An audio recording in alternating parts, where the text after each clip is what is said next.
Arnaldo. Posso responder, com prazer. Eu acho que, pelo tipo de jogo do Crespo, pela proposta de renovação da equipe, pela função que o Galopo ocupa, se ele não ficar no River, eu acho que ele seria aproveitado pelo Crespo no São Paulo. Quando o São Paulo, por exemplo, não tem o Marcos Antônio, é aquele perereco, né? É aquele perereco que foi contra o Bragantino, um lixo, né? Um lixo. Aliás, foi o ano inteiro, quando não teve o Marcos Antônio. E aí a questão, né? O Oscar, a gente não sabe como vai ser o futuro da carreira dele, o Rodriguinho oscila demais, e o São Paulo para mim, o São Paulo do Crespo só jogou bem com 3 zagueiros e 3 volantes. E acho que o Galopo faria a terceira posição no meio de campo, por exemplo, numa ausência do Marcos Antônio, com tranquilidade. Mas aí precisa ver como é que é o din-din, né? Se sobra para contratar o Enzo, se não sei o que lá, o Tapia daqui a 6 meses e tal, mas eu acho que ele poderia ser útil, sim. Ele jogou. Aí tá, né? Você vê como é que é. O Galopo sofreu muito com lesão no São Paulo, rompeu o cruzado. Ele não foi titular do River o tempo todo, foi poucas vezes, aliás, mas ele jogou a temporada inteira pelo River sem lesão. Sem lesão, né? Diferentemente da época que jogava no São Paulo. Então ele me parece recuperado definitivamente da lesão do cruzado, fisicamente estou falando, e acho que ele poderia ser útil se couber no orçamento, na folha de pagamento. O Renan, inclusive, o Galopo foi titular do São Paulo no Paulistão 2022, jogando como falso 9. O São Paulo não tem atacante hoje, então acho que dá para dizer que se estivesse no elenco, talvez poderia ser um pouco mais útil, né? Mas a gente está falando por ano que vem. E no ano que vem o São Paulo vai ter, teoricamente, né, seus 3 atacantes de volta. Mas o que você acha? O Galopo pode ajudar o São Paulo? Eu acho que pode. Não tenho tanta convicção assim quanto o Arnaldo para substituir o Marcos Antônio. Eu acho características diferentes. É só mais para compor, né, Arnaldo? Não que ele faria como capacidade o que faz. Teria uma opção, né? Teria uma opção a mais, nisso eu concordo. Ele jogou muito mais pelo River, né? Estando apto a jogar muito mais pelo River, sem esquecer que a temporada argentina também, o calendário argentino também é diferente, né? O calendário brasileiro, ele é muito mais exaustivo, vamos dizer assim, né? Um calendário muito mais sofrido. Ainda mais ano que vem, né? Que a temporada começa a 11. Do ponto de vista físico, né, o calendário brasileiro ele é muito mais exigente, né, exige mais do atleta do que o calendário argentino. Mas eu acho que ele poderia compor o elenco, ser um cara ali importante para compor o elenco. E quem sabe, né, discutido ali funções dentro do campo, e na minha cabeça também não passa o São Paulo não jogar com 3 zagueiros. 3 zagueiros, 3 volantes, a situação do Oscar, a volta ao bom momento do Rodriguinho, mas para já, né, nesse momento, na nossa memória curta, que é do futebol brasileiro, não passa pela minha cabeça não ter os 3 zagueiros, 3 jogadores ali no meio do campo, e de extrema composição física, né, isso que é mais importante para mim. Tem a condição também do Luiz Gustavo, né, Arnaldo? A gente não sabe se o Luiz Gustavo continuar, então... E tudo isso, claro, estamos falando do ponto de vista técnico, o que ele pode ser útil dentro do grupo. Tem que ver o ponto de vista financeiro, né? O interesse do River, se tem interesse do River de continuar, a questão do Enzo, a questão do Tapia, né? Que o Tapia tem mais um tempinho aí de empréstimo, né? Até o meio do ano que vem, todos esses detalhes. Agora, do ponto de vista técnico, acho que ele poderia, sim, ser útil ali, ele seria bem utilizado ali no meio de campo do Crespo. Sem esquecer que o Luiz Gustavo, acho que é difícil, né? Não sei se vocês têm alguma informação a respeito disso, mas não é simples, né? Se ele não abrir mão de muito dinheiro, não é simples que ele continue. Né? Vamos trazer então o que a gente tem de informação sobre o Galopo. A informação o River não vai deixar ele bater a meta para renovação automática. Então não é que ele não bateu a meta, ele não bateu a meta ainda, obviamente, e não vai bater. O River ainda tem mais um jogo antes do mata-mata e por enquanto está na zona de classificação. Se o River empatar com o Lanús no próximo sábado, não é esse no próximo, aliás, é nesse, não, no próximo sábado. Acho que durante a data nesse já mesmo. nesse? Perfeito. Se o River empatar ou ganhar, o River avança. Se o River perder, já era. Se o River não se classificar, aí é certo, o Galopo não bate a meta. Só que, se o River avançar, o Galopo ainda tem chance de bater os 50% dos jogos com pelo menos 45 minutos. Hoje ele está 2 atrás. 2. Então, se ele jogar controlado no jogo inteiro, por exemplo, ele ficaria 1. E aí ele poderia bater esse 1 nos 4 últimos jogos do mata-mata, assumindo que o River vá até a final, por exemplo. Aí seriam mais 4 jogos. Fato é, o River sinalizou que não vai deixar ele bater. Tanto que na última partida o River teve uma série de desfalques e o Galopo começou ainda assim no banco. E mesmo assim, durante o jogo, um dos jogadores de meio campo do River Plate se machucaram e o Galopo não foi a campo. Ele foi só no segundo tempo. Então ele está tendo minutagem de fato controlada. Boca, né? Clássico Boca, até isso, no Clássico Boca. Clássico importante, jogo importante, pode definir a temporada, inclusive, já que o River agora depende de uma vitória ou de um empate para avançar. Então, assim, só colocando as cartas na mesa. Não é que ele ainda não pode bater, ele pode bater, mas o River não vai deixar. Por quê? Porque a temporada do Galopo, apesar de ter começado muito bem na Argentina, por conta de um pênalti perdido na eliminação na Copa da Liga, foi, assim, ele não é visto como unanimidade pela torcida do River Plate e muito menos como um jogador que custe 3,2 milhões de dólares. Então, qual que é a ideia do River? Já que nós temos, entre aspas, de refém, entre muitas aspas, o Tapia e o Enzo no São Paulo, a ideia seria tentar fazer uma negociação, mas que deixe algo bem claro. Não há nenhum tipo de conversa no momento. O São Paulo vai ficar com o Enzo porque o Enzo bateu a meta. O River não se sabe se vai ficar com o Galopo. O São Paulo entende que o River vai tentar abrir negociação, porque acho que o River gosta do jogador. E o próprio pai do Galopo, Marcelino Galopo, falou em entrevista para o Globo Esporte que acha que ele vai ficar. Então, até esse ponto, tá tudo certo. Mas fato é, ainda não tem nenhuma negociação aberta e se houver uma negociação, poderiam ser envolvidos o Tapia e o Enzo. Mas, por enquanto, nada. E aí já linko com a informação também, acabei de falar de primeira, inclusive, o São Paulo suspendeu as reuniões, as Santas Ceias, Arnaldo, estão todas suspensas. O São Paulo agora só vai voltar a falar de pré-temporada depois do fim do Brasileiro, ou aí, escutei em off, né, se ficar muito claro que o São Paulo não vai jogar a Copa Libertadores na próxima temporada. O que pode acontecer, né? Se o São Paulo seguir nessa sequência ruim, no fim o sonho pode ser enterrado bem antes do final da temporada. Fato é, negociações, renovações, permanências ou saídas estão todas suspensas. Foco total na Libertadores. O que vocês acham disso? Dá pra gente... Eu queria realmente saber a opinião de vocês sobre como funciona, como deveria funcionar. O Renan já não gostou. Como funcionaria o planejamento de uma diretoria para uma temporada que começa no próximo dia 11 de janeiro. Ou seja, não teremos pré-temporada. Começa já com o pé no acelerador, não. Bom, o Renan já está traduzindo. Essa situação, ela pode ser assim. Se a gente tiver boa vontade, a gente vai perceber que quase nenhum dos 20 times da Série A do brasileiro tem exatamente a convicção do que será a temporada dele no próximo ano. Então, o Palmeiras, por exemplo, ele não sabe se ele vai jogar o Mundial, né? Agora, se ele vai jogar a Supercopa ano que vem. O Corinthians, ele não sabe se ele vai avançar a final da Copa do Brasil, se ele vai ganhar a Copa do Brasil, se ele vai a Libertadores. Não existe não planejar o ano seguinte, ainda mais com essas alterações de calendário, com cenários. Cenário pré-Libertadores, vai ser assim. Cenário sem Libertadores, vai ser assim.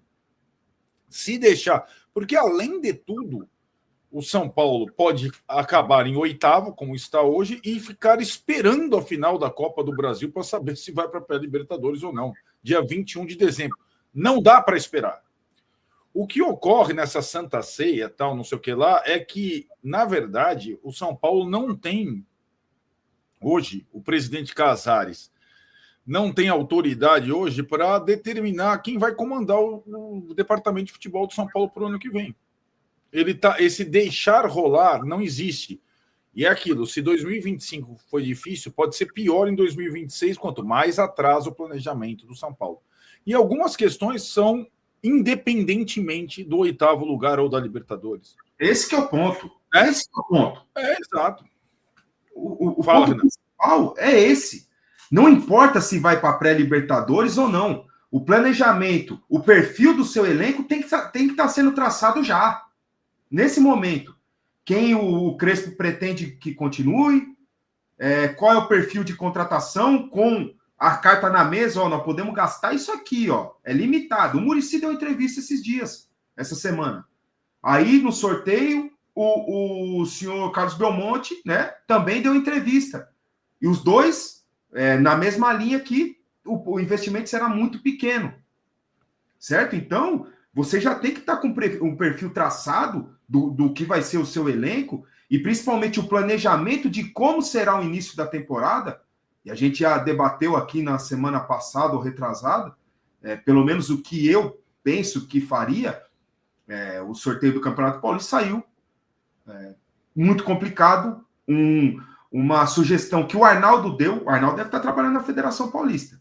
Quem sugeriu esse formato fase de liga, de Champions aí, foi o Arnaldo, e perfeitamente, tá tudo certo. Me traíram, depois eu vou explicar por que me traíram. O que não tá certo, na minha opinião, é os times do pote D jogarem entre todos eles, e os do pote A jogar entre todos eles, pô, fica um negócio injusto, né? Então você pega um time ali que tem um pouquinho mais de investimento, por exemplo, que é um clube empresa, o Primavera, ele começa o campeonato, quem sabe, com mais chance de classificar do que o São Paulo. Porque ele vai enfrentar só um do pote A, só um grande ele vai enfrentar. Isso é loucura. Mas o formato deveria ser esse. Os enfrentamentos, na minha opinião, não foram corretos. E eu estava pelo Arquibancada Tricolor no sorteio, né? E o pessoal no chat, ninguém falou assim, ó, pô, temos que começar bem para classificar, para se classificar bem. Todo mundo falou assim, ó, tem que começar bem para não cair. Todo mundo falava isso. Não teve um que falou, opa, vamos começar bem para a gente se classificar bem ali entre os 8. Não. Esse formato deixou muito mais o medo da queda. E eu falei, dos 16 times, acho que uns 12 começa o campeonato pensando, não podemos cair. Começa o campeonato para não cair. Depois da quinta, sexta rodada, aí vê o que acontece. Mas inicia o campeonato assim. Certo? Então, esse planejamento de perfil de elenco e de como vai ser o início da temporada, né? E eu já falei que faria, dando ali o começo, os principais jogadores um espaço um pouquinho maior de treinamento, que vai ser longe do adequado, né? Do ideal para um atleta profissional, mas eu, mesmo assim, mesmo com esse risco todo, eu deixaria um espacinho. A gente tem que ver agora qual vai ser a ordem dos confrontos, que é o mais importante do que o sorteio. Onde estará os clássicos ali dentre esses 8 jogos? Porque o clássico tem uma relevância diferente quanto ao resultado e tal. Então, isso preocupa demais, e por isso que o planejamento deveria estar sendo feito já, desses dois pontos de vista. E não interessa se vai para a pré-Libertadores ou não. Aí a gente vai conversar com o ACDC, né? Porque a chave do São Paulo era ACDC, Oasis, não sei quem, e São Paulo para disputar o Morumbi, pô. Isso aí não existe, gente. Tá louco, isso é loucura. Pois é, em meio a tudo isso pode não jogar no Morumbi, né? Mas, ó, bom, enfim, o que eu já tenho sobre isso eu já falei, né? Mas, enfim, a palavra no São Paulo é que há um jeito de ter o show e jogar. E o Belmonte falou isso no sorteio também, né? Nem que seja com a arquibancada separada, Renan. Joga em cima do palco, pô. Joga em cima do palco, dribla o palco, sobe em cima do palco para cabecear. Pô, gente, pelo amor de Deus, em gramado natural, cara, é inviável, não tem como, cara. Tem como. Já falei aqui, pô, o Maurinho cuida daquele gramado como ninguém cuida de um gramado no Brasil. Só que, cara, diante do show, 3 shows seguidos com probabilidade de chuva, 60 mil pessoas pisando no gramado, cara, desculpa, não tem como. E mesmo que conseguissem, eles estão pensando muito mais preocupados com o show do que a qualidade do gramado para você disputar a Libertadores da América, cara. Isso é loucura. Desculpa, mas isso é loucura. Vamos dar uma passadinha na nossa enquete. A gente estava falando do Galopo. O Galopo pode retornar ou não ao São Paulo. Só porque eu falei, travou aqui o negócio. Foi. Temos... Bom, vocês querem... Quem que vocês acham que está ganhando? Galopo fica ou Galopo deve sair? Deve estar equilibrado, eu acho. Deve estar... Não está tão equilibrado, não. 63... Vamos ver. 63% das pessoas acham que o Galopo ajudaria. Seria ótimo. Tá vendo? Me surpreendeu. É interessante. Eu acho que ele é um cara que não... É curioso. Eu acho que ele não é um cara que foi completamente queimado, sabe? Acho que ele não foi tão bem aproveitado. Não, foi a única contratação valiosa do São Paulo. Não deu certo como se esperava, evidentemente. Tem a lesão no meio, não podemos A esquecer. lesão no meio, no melhor momento, quando estava jogando improvisado centroavante, mas eu acho que ele tem ainda algum pequeno crédito. Acho que a pesquisa vai mostrando isso. 62% agora. Inclusive, só passando os valores, né? 3,2 para ele ficar, o Enzo Dias, para ele ficar, e o São Paulo de novo. A cláusula do Enzo Dias já foi atingida, então o Enzo Dias fica no São Paulo, já está 100% acertado. 2 milhões de dólares. E a do Tapia, 2,5 milhões de dólares. Sem somar tudo, daria 4,5 para o São Paulo pagar ao River, e para o Galo seria 3,2. Por isso que se fala em uma negociação conjunta para tentar a liberação do Galopo em troca dos dois. E o São Paulo ganharia 1,2 milhões, né, mais ou menos 1,3 milhões. Mas, de novo, isso é especulação, né? A gente não tem nenhum tipo de movimentação da parte do River ainda para começar a fazer essa negociação. Gente, um assunto também que estourou nessa semana, inclusive falando com o UOL, o presidente Júlio Casares falou para a gente em reportagem que ele deixa a porta aberta, ele, o presidente do conselho, o Olten Aires, deixa uma porta aberta para uma eventual reunião com o Diego Fernandes, investidor são paulino, que está muito no holofote aí por conta agora, está muito no holofote aí agora por causa da Fórmula 1. Arnaldo Ribeiro. Não vou, simplesmente, Arnaldo Ribeiro, comente. Cara, essa espera pelo milionário ideal, o cara da solução mágica, etc. e tal, para mim é uma das grandes ilusões do futebol, né? Para clubes que vivem problemas financeiros, né? E aí aparece um figurão, é engraçado, né? Ele surge para o mundo do futebol ao lado do Ancelotti. Quem é esse cara que está ao lado do Ancelotti?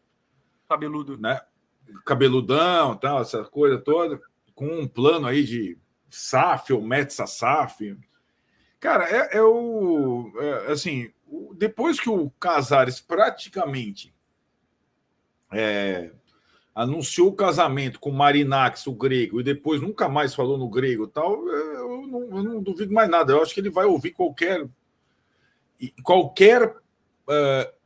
milionário propenso a fazer algum tipo de parceria com o São Paulo. E eu não acredito nessas histórias, sinceramente.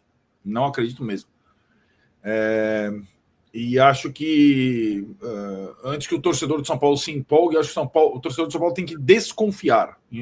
Antes de se empolgar, ele tem que desconfiar desse tipo de parceria de milionário que cai de paraquedas com uma ideia mirabolante de transformação do clube. Até porque é nessa gestão. O torcedor tem que desconfiar mais ainda, porque é nessa gestão que eles, em 4 anos, mais quase 5, não conseguiram ter uma gestão confiável, uma gestão que trouxesse estabilidade para o clube, para o futebol, né? Então, quando vem o milionário para resolver todos os problemas, entre aspas, né? Pô, agora o São Paulo vai virar o Real Madrid. Opa, peraí, calma. Vamos dar uma olhada direitinho nesse negócio aí, porque eu também tenho mais ou menos a minha opinião do Arnaldo, muito desconfiado com relação a isso daí. O cara tá dando camisa do São Paulo para piloto, para todo lado, sei lá o que ele pensa, o que não é tão simples assim. Não é tão simples assim. Um clube quase centenário, chega um cara porque é São Paulino, porque é isso, que é aquilo. Eu desconfiaria. Tem a questão do grego aí, que depois não foi falado mais nada. Tem a questão do lá de Cotia, né, do FIP lá de Cotia, que agora está um pouco mais, né, esquecido também. É muita coisa sendo falado nessa gestão e pouca coisa, de fato, é feita, né, corretamente, com transparência. Então, eu desconfiaria também, teria muito, muito pezinho no chão. Tem uma SAF que está dando certo no Brasil, só uma. A outra é o Red Bull. Eu vou citar o City, o Grupo City no Bahia. O outro é o Red Bull. Podemos dizer assim, Arnaldo?